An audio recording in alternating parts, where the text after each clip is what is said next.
भला हुआ मेरी माला टूट गई, मैं राम भजन से छूटी। भला हुआ मेरी माला टूट गई, मैं राम भजन से छूटी। मेरे सिर से टली बला, भला हुआ मेरी माला टूट गई, मैं राम भजन से छूटी। मैं राम भजन से छूटी।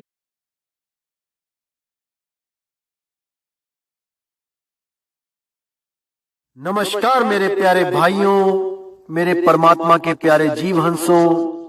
मैं हमेशा मालिक से यही दुआ करूंगा कि आप सब मेरे भाइयों का विवेक पहले से ज्यादा और ज्यादा और ज्यादा से ज्यादा बढ़ता ही जाए।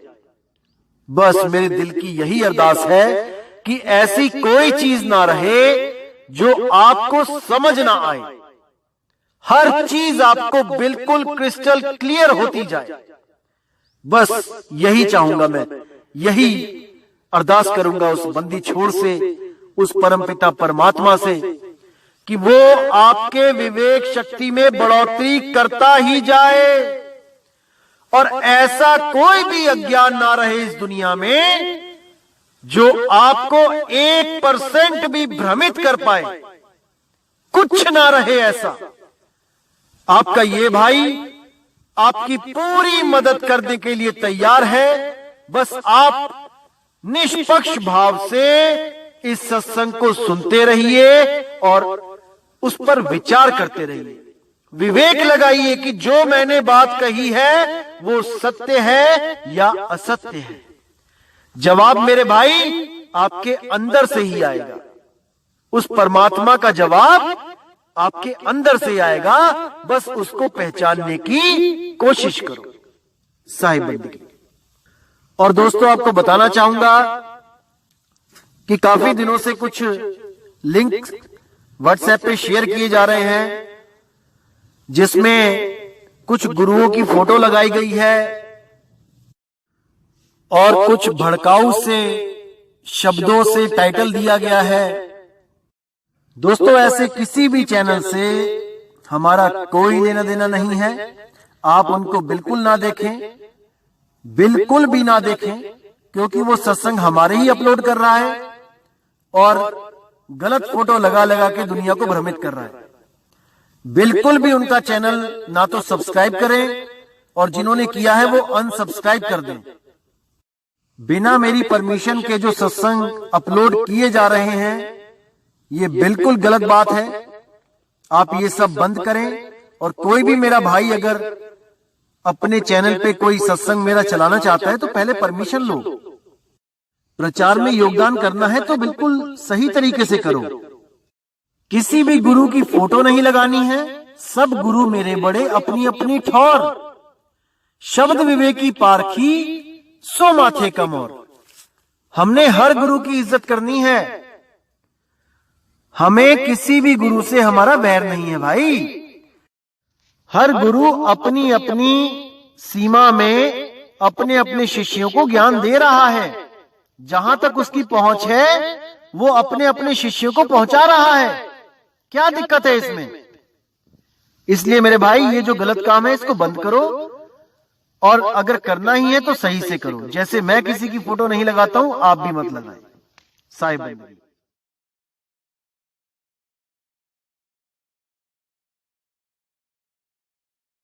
तो मेरे भाइयों, आज जो हम वाणी लेंगे वो बंदी छोड़ सतगुरु कबीर साहब की वाणी है। उलटवासी है। इसको आज हम समझेंगे और बहुत से भ्रम दूर करेंगे। तो क्या कहती है वाणी? शब्द तेरी पारख कोई ना करी, कि हे शब्द, हे परमात्मा, तेरी पारख किसी ने नहीं करी, कोई नहीं पहचान पाया आपको, और सब अधूरे शब्दों को ही सार शब्द मानकर बैठ गए।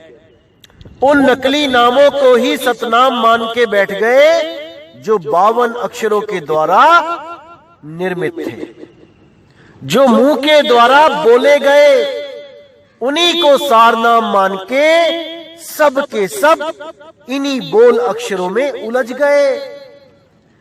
कोई बिरला हंस ही पहचान पाया उस सार शब्द को जो बोल से परे है, जो कहने लिखने पढ़ने से परे है।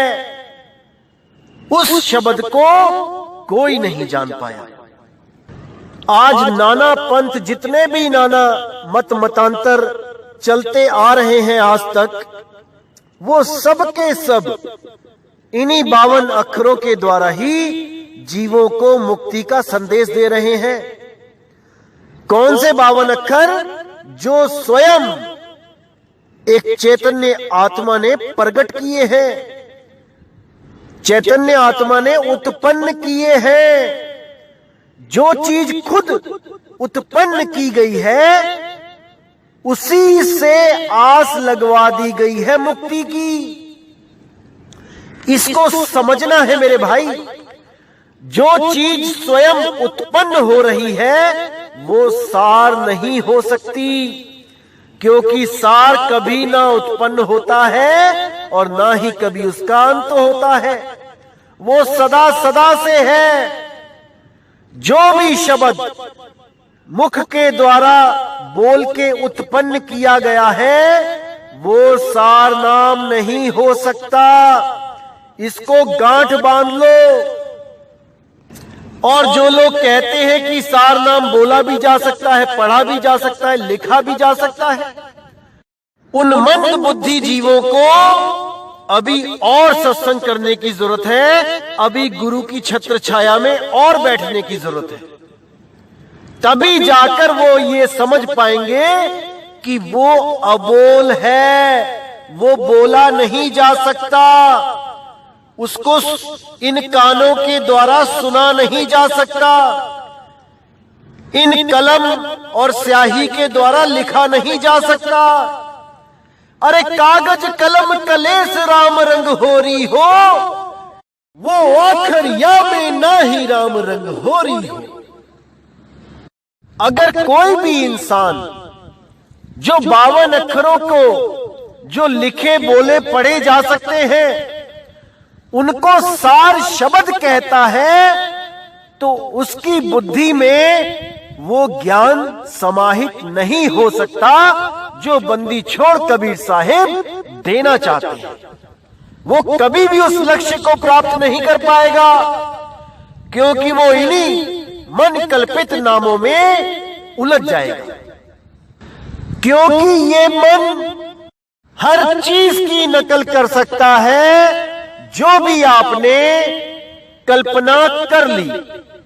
अगर आपने कल्पना कर ली कि वो सार नाम आ की तरह हो रहा है, आ शब्द की तरह हो रहा है, जैसे आ,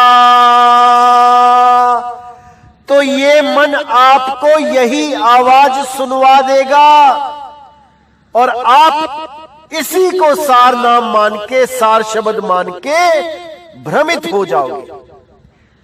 अरे वो नाम कल्पनाओं से परे है, वो मन बुद्धि इंद्रियों से परे है। उसको बोल के और उसको सुन के नहीं समझा जा सकता मेरे भाई। ये केवल अनुभव का विषय है। बिना अनुभव किए इसको कोई जान ही नहीं सकता, चाहे कितना ही बड़े से बड़ा ज्ञानी क्यों ना हो। जब तक वो इसको अनुभव नहीं करेगा साधना के द्वारा, जब तक वो इसको प्राप्त कर ही नहीं सकता। केवल और केवल कल्पनाओं में ही जिएगा और अंत समय में 84 में चला जाएगा। सार शब्द अखंड नाम है, अखंड, जिसके कभी टुकड़े नहीं हो सकते। और जो लोग ओहम सोहम कोहम ओम सोहम, इन नामों को सार नाम मान के बैठे हैं, उनके ऊपर तो मैं क्या ही बोलूं। अरे सामने ही टूटा हुआ सार नाम दिखाई दे रहा है, सोहंग। आधा नाम ऊपर सो, आधा नाम नीचे हंग। अरे पहले ही टूट गया, ये अखंड नाम कहां से हो गया भाई? कोई विवेक नहीं लगा रहा, कोई बुद्धि नहीं लगा रहा, जैसे गुरु चला रहा है बस आंख मूंद के उस भेड़ की तरह सब एक दूसरे के पीछे लगे हैं। चेले तो छोड़ो, गुरु तक माया के जाल में फंसे हैं, लेकिन कोई समझ नहीं पा रहा। तो आगे क्या कहती है वाणी? दुल्हन के सिर मोर विराजे, दूल्हा के सिर चुनरी, आए बारात दुआरे लागी, दुल्हा के बिग पकड़ी।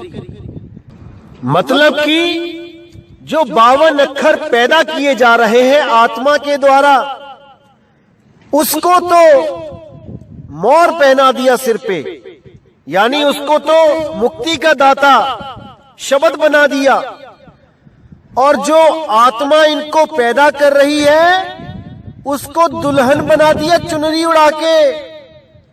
अब वो आत्मा इन 52 अक्षरों की अरदास में लगी है कि हे 52 अक्षरों मुझे मुक्त कर दो। उन्हीं 52 अक्षरों को जप रही है जिनको खुद प्रकट किया है इस आत्मदेव ने। समझ जाओ इस बात को मेरे भाई, समझ जाओ। जो तुमसे प्रकट है वो तुम्हें मुक्ति कैसे देगा, कैसे देगा? विचार कर लो इस पर। आए बारात दुआरे लागी, दूल्हा के बिग पकड़ी, यानी 52 अक्षरों से जितने भी ये जंत्र मंत्र तंत्र बने हैं, ये सब बारात द्वारे आ गई और दूल्हा को पकड़ के अपने अधीन कर लिया। यानी मंत्र अपने आप में तो श्रेष्ठ हो गए, और जो आत्मदेव उनको पैदा कर रहा है उसको अधीन कर दिया गया, उसको सेवक बना दिया गया। अब लगा है मंत्रों को जपने। ज्योत निरंजन ओंकार रारंकार सोहम सतनाम, सतपुरुष अकाल मूर्त शब्द स्वरूपी राम, ओम सोहम सत्य कबीर, और जाने क्या क्या जपता हुआ इन मंत्रों को ही परमात्मा मान के बैठ गया। मुक्तिदाता इन मंत्रों को ही मान के बैठ गया, जबकि खुद से ही पैदा किए हुए 52 अक्षर हैं ये भाई।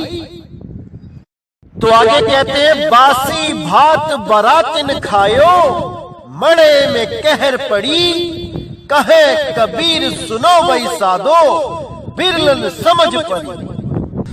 बासी भात यानी पुराना चावल, पुराना यानी कि ये आत्मदेव जिससे पुराना कुछ भी नहीं है, उस आत्मदेव रूपी बासी भात को ये 52 अक्षर मिलके खा गए, अर्थात उसको गुप्त करके स्वयं को प्रकट कर लिया। अब जो भी आ रहा है वो आत्मा के भेद को ना जानने के कारण इन्हीं 52 अक्षरों को सत्य मानकर इन पर ही विश्वास करके बैठा है कि यही 52 अक्षर हमें मुक्ति देंगे। नहीं मेरे भाई, नहीं, ये 52 अक्षर किसी को मुक्ति नहीं दे सकते। ये तो स्वयं उत्पन्न और नष्ट होते हैं, ये किसी को मुक्ति क्या देंगे? अरे मुक्ति का दाता वो सार शब्द है जो ना तो कभी पैदा होता है और ना ही कभी उसका अंत होता है। और दुख के साथ कहना पड़ता है कि कुछ लोग तो हमारे पंथ में भी इस गले से निकलने वाली आवाज को, जो आ अक्षर है, जैसे बोलने में आता है आ,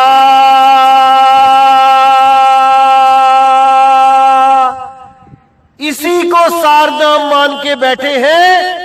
तरस आता है उन जीवों पे, तरस कि पूर्ण सतगुरु के सानिध्य में होने के बावजूद वो अपने मन चंचल से जीत नहीं पाए। अपने मन की कल्पनाओं से बाहर नहीं निकल पाए और उस अक्षर को आदि अक्षर मान के बैठ गए जो पैदा भी होता है और जिसका नाश भी होता है। तरस खा के कहना पड़ता है कि उन लोगों का भी कल्याण कदापि नहीं हो सकता। अरे वो अकह नाम है, अकह आकार, वो कह आकार नहीं है भाई, वो अकह है, उसको कोई कह नहीं सकता, वो मुख के द्वारा नहीं निकल सकता, वो गले में नहीं फंसा हुआ है, वो इस तीन लोक से न्यारा अखंड नाम है, अखंड धुन है। जब तक उसकी साधना नहीं करोगे, जब तक कोई मुक्त नहीं हो सकता।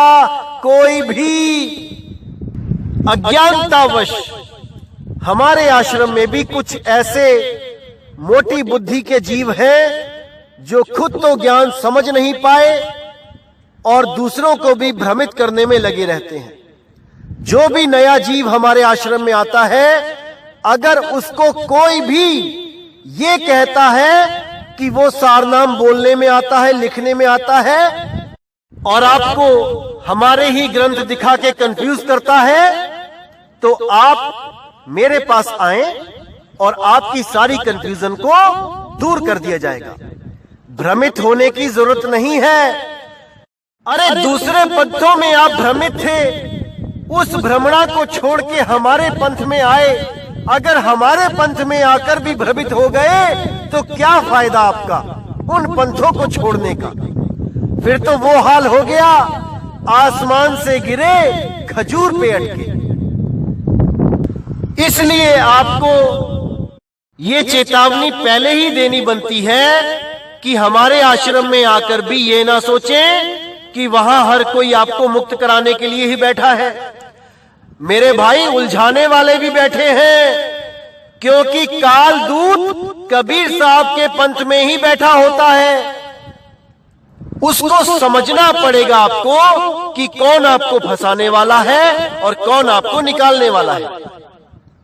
जैसे कमाल स्वयं कबीर साहब का मुंह बोला लड़का कबीर पंथ में ही कालदूत का रोल निभा के चला गया। जैसे नारायण दास धर्मदास जी का सगा लड़का स्वयं काल का दूत था, इसी प्रकार हमारे पंथ में भी कई काल के दूत बैठे हैं। हमेशा उनसे सावधान रहें और हमारे सत्संग सुन के इतने विवेकी हो जाएं कि आपको कोई भी भ्रमित ना कर पाए। तभी आपको मोक्ष का द्वार मिलेगा, मुक्ति का द्वार मिलेगा। नहीं तो आप हमारे पंथ में आकर भी भ्रमित ही रहेंगे। अगर आपने किसी और की बात को माना गुरु के सिवा, केवल और केवल गुरु के द्वारा कही हुई बात पे ही विश्वास करें मेरे भाई, अन्य किसी पर भी विश्वास ना करें। भले ही वो कितने ही वाणियों को तोड़ मरोड़ के गलत अर्थ बता के आपको समझाए, कदापि विश्वास ना करें। आपके जीव का सवाल है, आपकी मुक्ति का सवाल है मेरे भाई। तो आगे क्या कहती है वाणी कि कहे कबीर सुनो भाई साधो बिरले समझ परी, कि इन बातों को कोई बिरला ही समझ सकता है, अन्यथा सब के सब इन्हीं 52 अक्षरों और इस आ के जाल में फंस जाते हैं। अरे इतने बड़े बड़े पंथ नहीं समझ पाए इस आकार को कि ये आकार क्या है। गीता में स्पष्ट लिखा हुआ है कि मैं ही आकार हूं और मैं ही काल हूं। आकार ही काल है जो 52 अक्षरों को बनाता है। जो आकार अक्षर है वो 52 अक्षरों को बनाता है। वो ही काल है, आत्मा का अशुद्ध रूप, आत्मा का प्रतिबिंब, आत्मा की परछाई, आत्मा की नकल है, वो असल नहीं है। इसी के लिए बोला गया जैसे स्वान कांच मंदिर में भ्रमते भूख मरेओ। जैसे कुत्ता शीश महल में जाके अपने प्रतिबिंब को असल मानकर भौंक भौंक के मर जाता है, इसी तरह आत्मा के प्रतिबिंब आ अक्षर को आत्मा मानकर ये जीव भ्रमित हो जाता है और 84 में चला जाता है। इस पर गहन विचार करने की आवश्यकता है मेरे भाई, गहन विचार। तो मेरे भाइयों, आज का सत्संग यहीं पे समाप्त करते हैं और अब मुझे आज्ञा दें और जो कुछ मैंने बोला है उस पर पूरा विचार करना है, क्योंकि कुछ लोगों ने हमारे खिलाफ कई ग्रंथ छापे हैं जिनमें यहां तक लिखा है कि मदन पंथ के लोग साधना करते वक्त कान बंद करते हैं और आ की धुन को निकालकर उसमें ध्यान लगाते हैं। महा अज्ञान है ये। आने वाले सत्संगों में मैं इन सब का भेद खोलूंगा और आ क्या होता है इस सब का भेद अच्छी तरह समझा दिया जाएगा, ताकि आपको दोबारा कोई भ्रमित ना कर पाए। ये कहकर कि मदन साहिब के पंथ में आ की साधना होती है, कदापि नहीं मेरे भाई, कदापि नहीं। अगर ऐसा होता तो हमारे झंडे पर भी आ लिखा गया होता। जैसे आप देखेंगे कि अन्य पंथों के झंडों पे आ लिखा जाता है। अरे आ ही तो ब्रह्म है, इस ब्रह्म से ही तो बचना है। उस पार ब्रह्म को जानकर वहां पहुंचना है, ब्रह्म के पार पहुंचना है, ना कि इस आ के चक्कर में फंसना है। समझ जाओ मेरे भाइयों, समझ जाओ। जहां लग बाणी मुख पर गासा, तहां लग काल करे सब ग्रासा। कोई भी अक्षर अगर आपके मुंह से निकलता है तो वो काल की हद में ही है, वो अकाल पुरुष का शब्द नहीं है, क्योंकि होठ कंठ लागे नहीं, जिब्या नहीं उच्चार, और गुप्त वस्तु को जो लखे सो है हंस हमार। जो उस गुप्त वस्तु को लख लेता है वही हंस है, वही कबीर साहब का सच्चा जिज्ञासु है, जो सत्य असत्य का निर्णय करना जानता है। अरे किताबें लिखने से पहले इतना तो समझ लेते कि ये आ अक्षर कहां से निकल रहा है। ये शरीर के द्वारा उत्पन्न होता है। जब शरीर भी नहीं था तब ये आ अक्षर कहां था, मुझे इसका जवाब दे दो, मुझे इसका जवाब चाहिए। लेकिन आप नहीं दे सकते, इसीलिए मैं आपको कह रहा हूं कि मदन पंथ को बदनाम करना बंद कर दो। मदन पंथ की असली साधना नी अक्षर साधना है, वो अक्षर जो मुख के द्वारा प्रकट नहीं हो सकता। मुख के द्वारा बोले जाने वाले सारे अक्षर शर है, नाशवान है। वो अविनाशी अक्षर अविनाशी है, अखंड है, वो मुख के द्वारा नहीं कहा जा सकता। उसको कान सुन नहीं सकते, उसको ये आंखें देख नहीं सकती।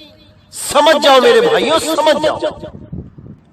तो दोस्तों, इसी के साथ मैं आज का सत्संग समाप्त करता हूं और परमात्मा से यही अरदास करता हूं कि मेरे सब भाइयों का विवेक पूर्णतया जाग जाए, ताकि कोई भी काल का दूत उनको उलझा ना पाए, बल्कि विवेकी हंस ही अपने ज्ञान के द्वारा उन काल दूतों को करारा जवाब दे।